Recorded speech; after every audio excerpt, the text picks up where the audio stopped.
Titanic সবচেয়ে বড় এবং বিলাসবহুল জাহাজ ছিল। এমনকি তারা মনে করেছিল টাইটানিক কখনো ডুবতে পারে না।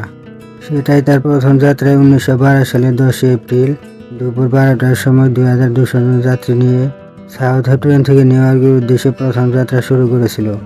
কিন্তু ঘটনার পঞ্চম দিনে 1912 সালে 15 এপ্রিল আটলান্টিক মহাসাগরে প্রায় রাত 12টার সময় হিমশৈলের আইসবার্গের সাথে সংঘর্ষ হয়ে ঘটনার 2 ঘন্টা পর আটলান্টিক মহাসাগরের তলদেশে ডুবে যায়। 2240 জন যাত্রীর মধ্যে 1502 জন যাত্রী প্রাণ হারিয়েছিল। আর এই সত্য ঘটনার উপর নির্মিত এই টাইটানিক মুভিটি। এই টাইটানিক জাহাজটির নির্মাণ কাজ শুরু হয়েছিল 1907 সালে। দীর্ঘ 5 বছর একটানা কাজ করে 1912 সালে জাহাজটির কাজ শেষ করা হয়। হল্যান্ডের হট স্টার লাইন জাহাজটি নির্মাণ করেছিলেন। নির্মাণ করতে ব্যয় হয়েছিল $75 লাখ। এই জাহাজটি ছিল সেই সময় সবচেয়ে বড় এবং বিলাসবহুল জাহাজ। আর এই জাহাজটির নাম দেওয়া হয়েছিল RMS টাইটানিক। এই জাহাজটি 882 ফুট লম্বা, 269 মিটার দৈর্ঘ্য ছিল, যেটি তৈরি করতে 3000 শ্রমিক কাজ করেছিল। জাহাজটি এমনভাবে ডিজাইন করা হয়েছিল যে যাত্রীদের জন্য ছিল বিলাসবহুল সুযোগ সুবিধা।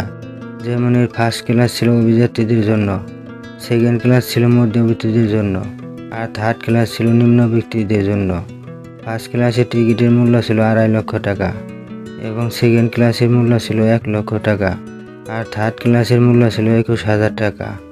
জাহাজটি 1912 সালের 10 এপ্রিল দুপুর 12টার সময় 2200 জন যাত্রী নিয়ে সাউথহ্যাম্পটন থেকে নিউ ইয়র্কের উদ্দেশ্যে প্রথম যাত্রা শুরু করেছিল। তারপর জাহাজের ক্যাপ্টেন জাহাজটি ফুল স্পিড চালানোর জন্য আদেশ দেয়। আর পঞ্চম দিনে জাহাজটি আটলান্টিক মহাসাগরে পৌঁছে যায়। তারপর 15 এপ্রিল প্রায় রাত 11:40 সময় জাহাজের দিক পর্যবেক্ষণকারীরা হিমশৈলের আইসবার্গের পাহাড় দেখতে পায়। আর তখনই তারা সঙ্গে সঙ্গে সাইরেন বাজিয়ে দেয়। তারপর জাহাজের সপয়ে টানজিল রিভার্সে চালানো শুরু করে, কিন্তু এতে কোনো কাজই হয় না। টাইটানিকের গতি একটু কমে না। এমনকি তারা জাহাজের স্টিয়ারিং বাঁ দিকে ঘুরিয়ে দেয়, কিন্তু তাতে কোনো কাজ হয় না। আসলে টাইটানিক জাহাজটি এতটাই বড় ছিল যে সেটাকে দাঁড় করানো বা ঘোরানো খুবই কঠিন ছিল। এবার বরফের খুবই কাছে আসার পর টাইটানিক আস্তে আস্তে বাঁ দিকে ঘুরতে শুরু করে।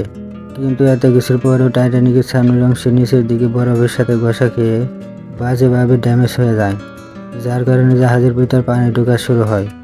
এদিকে জাহাজের ক্যাপ্টেন এটা আলোচনা করছিল কিভাবে জাহাজটিকে আবার আগের মতো ঠিক করা যায়। কিন্তু সেই সময় যিনি এই টাইটানিকের পুরো নকশাটা তৈরি করেছিল তিনি সব হিসাব নিকাশ করে বলে দেয় আর 1 থেকে 2 ঘন্টার মধ্যে টাইটানিক জাহাজটি পুরোপুরি ডুবে যাবে। তাই জাহাজের ক্যাপ্টেন জাহাজের সব যাত্রীদের মেসেজ করে জানিয়ে দেয় লাইফ জ্যাকেট পরে লাইফ বোটে ওঠার জন্য। কিন্তু এখানে একটা সমস্যা ছিল, জাহাজের যাত্রীদের তুলনায় লাইফ বোট ছিল কম, কারণ তারা এই জাহাজটা নিয়ে এতটাই কনফিডেন্ট ছিল যে জাহাজটা কখনোই ডুবতে পারে না। যার কারণে এই জাহাজটিতে মাত্র 20টা লাইফ বোট লাগিয়েছিল। কিন্তু এখানে লাইফ বোটের তুলনায় যাত্রীর সংখ্যা অনেক বেশি ছিল। তবে কিছু সংখ্যক যাত্রী লাইফ বোটে যেতে পারে, আর বাকি লোকজন পাগলের মতো ছোটাছুটি করছে। অনেক লোকজন তখন পানির মধ্যে পড়ে গেছে আর জীবন বাঁচানোর জন্য চেষ্টা করছে।